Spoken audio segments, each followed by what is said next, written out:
किशोरी जी से कह रहे हैं ललिता विशाखा है भूल जाओ, बाकी सब बातें न भूल जाओ। आपको प्रेम है ना श्याम सुंदर से, तो मैं आपसे शर्त लगाए के कह रही हूं, आप पुकारो, और यदि श्याम सुंदर आपके सामने आए गए तो जीवन भर आप दोनों की चाकरी करूंगी। ये श्यामा सखी को वचन है आपके लिए, बुलाए लो।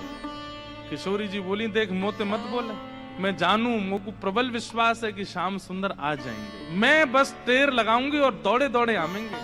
श्यामा सखी बोली, आज है जाए ना, बुलाए के देख लो आ जाए कि नहीं।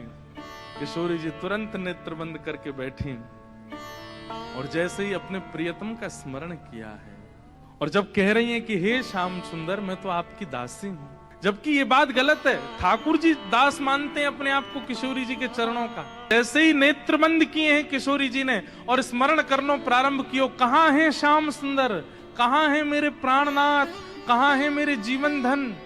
तो किशोरी जी पूरे ब्रजमंडल में भ्रमण कर आई, लेकिन ठाकुर जी नहीं मिले। किशोरी जी बोली, आज श्याम सुंदर गए कहां, आज मेरे प्राणनाथ गए कहां। और ध्यान लगा करके देखो, श्याम सुंदर किसी गिरी कुंज में तो नहीं बैठे, कहीं यमुना तट पे तो नहीं बैठे, कहीं दूर तो नहीं चले गए,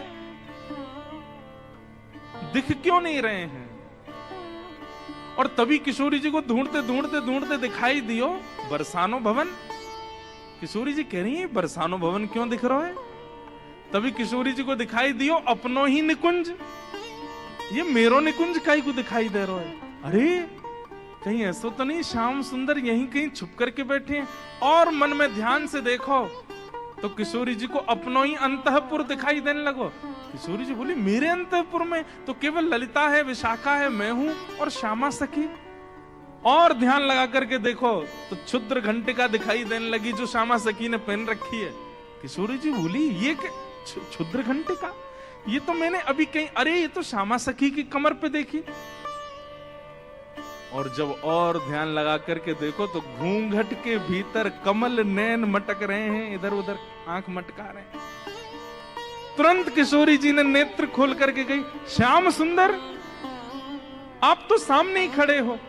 और जैसे ये बात कही ललिता विशाखा दौड़ करके, कहां है कहां है कहां, बोले यही श्यामा सखी, पकड़ो याकू। ठाकुर जी दौड़न लगे वहां से, इतने में ही पकड़ ली और पकड़ करके जैसे ही चुनरी उतारी, आहा श्याम सुंदर तो सामने ही खड़े।